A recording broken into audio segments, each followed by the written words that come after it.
예, 조금 전까지만 해도 저희가 조금 화기애애하게 분위기를 이어갔지만 지금부터 사건이 좀 많이 좀 무거운 내용들입니다. 지난 화요일이었죠. 경기도 광명시의 한 아파트에서 새 모자가 숨진 채 발견되는 사건이 있었는데 일단 개요부터 정리하고 가죠.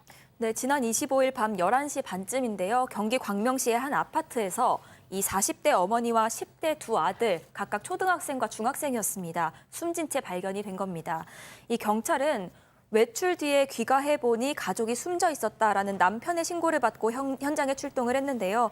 현장에 와보니까 여성과 자녀 2명의 몸에서 흉기에 의한 상처가 발견이 됐습니다. 또 둔기로 내려친 상흔, 또 신체 부위를 결박한 흔적도 나왔습니다.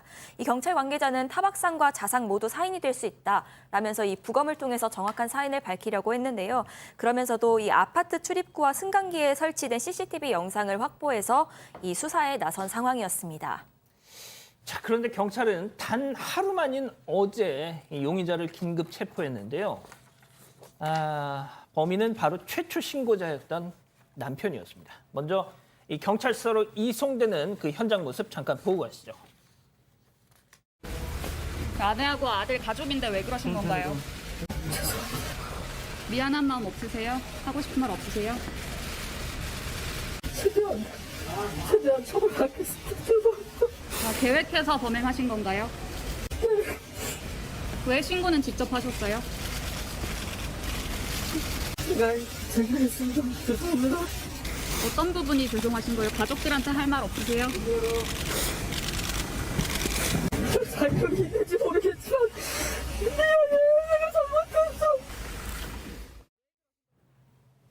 자, 양 변호사님 왜 그랬답니까? 뭐 범행죄를 정당화할 수 있는 동기는 없지만 특히 범행 동기가 정말 납득이 안 갑니다. 아내는 자신의 어머니, 그러니까 아내 입장에서 시어머니죠. 시어머니를 무시를 하고 아들들은 자신을 무시한다라고 생각을 해서 범행을 저질렀다라면서 저렇게 또 후회를 하고 있거든요. 근데 범행 저질렀을 때 보면 저는 이렇게 사건 내용들 보면서 정말 좀 섬뜩했던 게 아들들 중에 중학생 아들이 그나마 힘이 좀 세니까 그 아들부터 해치고 아들들을 해치고 기다렸다가 집에 돌아오는 아내를 해쳤던 거예요. 도대체 왜 이런 짓을 저질렀는지 참 이해가 안 가네요. 처음엔 자신이 최초 신고를 하기도 했다 보니까 당연히 뭐 무관함을 주장했죠. 자, 그런데 그걸 하나하나 깨는 증거들이 발견이 됐습니다. 이쯤에서 이번 사건 체크포인트 짚어보죠. 이 부분이 정말 저는 개인적으로 소름이 끼쳤습니다. 애니메이션 감상. 자, 박 변호사님 좀 설명해 주시죠. 자, 충격적인 지점인데요. 살해 후에 애니메이션을 봤다라는 게 나중에 알려졌습니다. 사건의 시간을 조금 우리가 추적을 해보면 경찰이 추정하는 사망 시간은 살해 시간은 오후 8시 10분입니다. 그리고 이 사람 7시 51분 정도에 집 앞에 나가는 CCTV 모습이 찍혔고 그 이후에 집에 들어오는 건 한참 후에 들어옵니다. 예. 9시에 다시 찍히는데 PC방에서 애니메이션 하는 그 보는 모습이 찍혀 있고요. 저 그 모습입니다. 지금 나가네요. 애니메이션 열심히 보고 있고요. 나중에 9시 그걸 2시간 정도 본 이후에 밤 11시 27분에 집에 들어와서 귀가한 후에 어떤 장면을 보고 경찰에 신고를 합니다. 그래서 사실은 본인이 이제 살해를 하고 그 이후에 애니메이션 보는 부분 이게 좀 충격을 주는데 뭐 한편으로는 알리바이를 만들기 위해서 그런 방법일 수도 있고 여러 가지 뜻에서 이렇게 봤지 않을까 이렇게 보이는 장면입니다. 교수님, 그러니까 지금 보시는 것처럼 저런 쇼까지 하면서 자기 나름의 어떤 시나리오를 만들었던 건데 이게 어떻게 해서 이 거짓심이 드러난 겁니까? 그러니까 이제 24시간 동안 쉬지 않는 또 다른 경찰이 있었죠. 바로 CCTV입니다. 뭐 이제 서울에서 뭐 도심 같은 경우는 이제 CCTV가 다 설치가 되어 있기 때문에 하나하나 다 볼 수가 있는데요. 아까 얘기 나왔지만 외출할 때 이 남성의 옷차림하고 그리고 이제 PC방에서의 옷차림이 달랐다는 거죠. 그러니까 이제 외출할 때는 남방하고 청바지를 입었는데 나중에 이제 외출하고 난 뒤에 들른 PC방 건물 그 CCTV를 보니까 검은색 외투에 청바지, 빵모자 쓰고 선글라스에 마스크까지 썼다. 이 좀 이상하잖아요. 느낌이.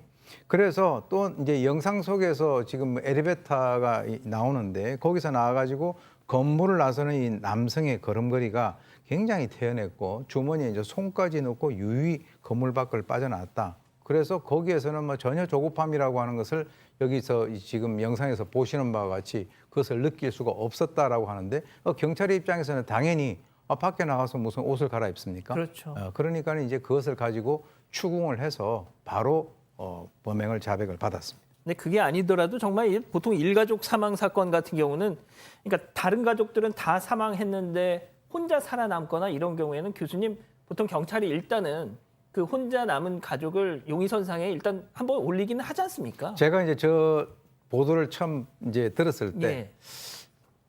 남편하고 제 속으로는 예, 예. 이게 남편이 좀 연관성이 있지 않을까 했는데 불행히도 제 예측이 맞았습니다.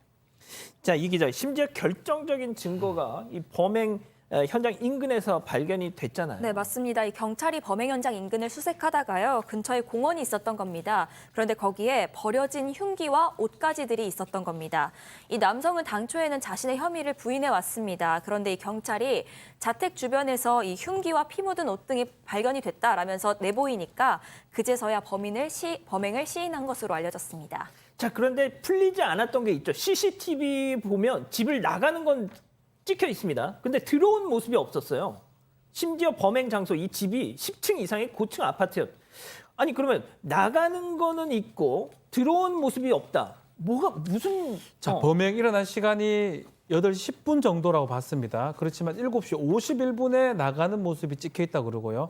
그 이후에 CCTV에서는 잡히지가 않습니다. 오히려 PC방 모습 잡히고 아마 알리바이를 좀 짜려고 했던 게 아닌가 경찰은 추정을 했는데 경찰이 좀 그것을 찾아내기 위해서 보니까 사각지대가 있었던 거예요. CCTV에 포착되지 않는 이 아파트 내에서 저 부분입니다. 1층하고 1층 뭐 사이 정도 되는 창문으로 드러날 수 있는 구역이 있었고요. 아마 7시 51분에 다시 나와서 다시 일로 들어간 다음에 범행을 한 다음에 그 이후에서는 이쪽으로 들락날락 했지 않았을까 경찰은 추정을 하고 있고 그 이유는 뭐냐면 CCTV에 그 이후의 사진들은 없습니다. 장면이 없습니다. 그래서 이 사각지를 이용해서 범행을 했는 것으로 추정이 되는 것입니다.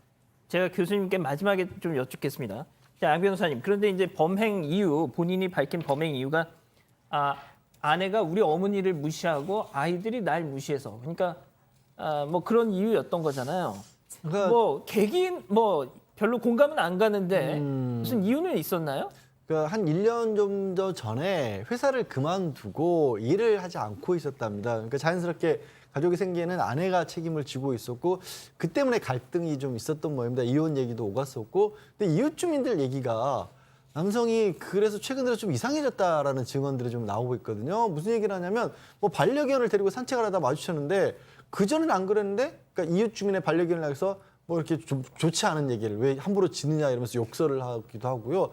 또 주변에 미성년자가 담배를 피우고 있다라는 이유로 뭐 나무랄 수는 있죠. 방망이를 들고 공격하려고 하는 그런 태도도 보였다라는 겁니다. 그래서 아마 경찰에서 정신감정 같은 걸 할 예정으로 보입니다.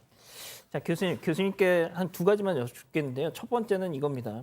저도 이제 그 연쇄 살인범들 뭐 이런 뭐 케이스 스터디를 좀 해봤는데 보통 이런 가족 살인범들은 뭐 여럿 있죠. 자, 그런데 제가 봤던 대부분의 가족 살인범들은 그래도 자기 자녀는 그래도 고통 없이 죽이기 위해서 약물을 쓰거나 이렇게 한 다음에 하는 경우가 많았거든요. 자, 그런데 이자는 흉기로 아주 잔인하게 저는 이 부분에서 도대체 이게 지금 뭘까 싶더라고요, 정말. 그래서 이제 그 범행 동기로 자기 아내는 그 시어머니 즉 자기 어머니를 무시하고 그리고 이제 아들들은 자기를 무시한다라고 하는 그런 그 이유를 댔는데요.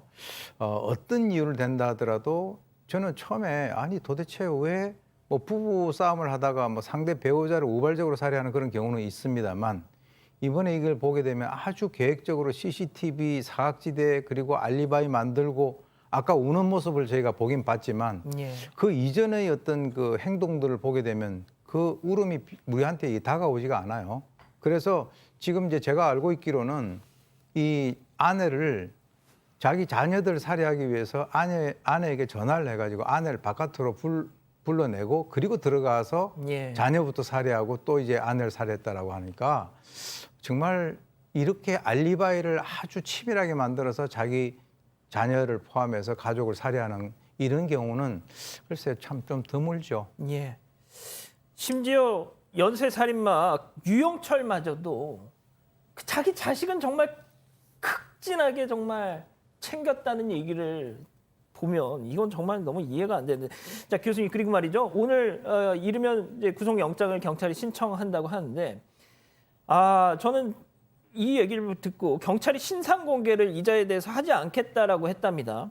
이 사건은 가족 간 범행이므로 신상 공개를 하지 않겠다라고 했다는 거예요. 광명경찰서에서. 아니, 그러면은 그동안 가족 간 범행이 아닌 사건에 대해서는 신상 공개를 했습니까?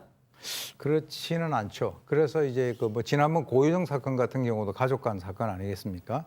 근데 지금 이제 그 경찰에서 얘기하는 것은 범행의 잔혹성, 중대성 이 사안만 보게 되면 이건 당연히 이제 신상 공개가 돼야 되는데 그 이유를 갖다가 가족 간 범행이다. 그래서 이거는 뭐 재범 방지 목적에도 안 맞고 또 피해자가 가족이기 때문에 만약에 이게 신상이 공개되면 또 추가적으로 또 피해자들의 어떤 신상도 공개될 수 있다라고 하는데 사실은 가족들 다 사망한 그런 상태입니다. 그래서 지금 공공의 이익에 부합하지 않다라고 해서 이제 신상 공개를 하지 않았는데 저는 개인적으로 이렇게 말씀을 드리고 싶어요. 이런 거 할 때마다 경찰들이 고민하고 우리 국민들이 분노하고 하는데요. 저는 개인적으로 살인 사건이면 미성년자 제외하고 무조건 공개하는 것으로 그렇게 간단하게 만들어야 경찰들도 고민을 갖다 하지 않고요. 제가 하나 말씀을 드려볼게요. 만약에 이 남편이 저렇게 신고를 하지 않고 도주를 했다고 치면 예. 저 사람에 대해서 공개 수배할 거 아니겠습니까? 예. 그런데 이제 신상 공개를 반대하는 사람들의 이 논리가 무죄 추정의 원칙을 얘기하거든요. 그러면 공개 수배를 하는 사람들은 그건 조사도 안 했는데 그건 당연히 무죄 추정의 원칙에 의하면 공개 수배를 하지 않아야죠. 그런데 공개 수배 하지 않습니까? 그래서 저는 신상 공개는 좀 간단하게 살인 사건의 경우는 신상 공개한다. 단 몇 세 이하는 하지 않는다. 이렇게 해야 앞으로 이런 문제가 논란이 되지 않을 것이다. 저는 그렇게 봅니다. 첫 번째 사건부터 너무 좀 가슴 아프고 무거운 사건이었습니다.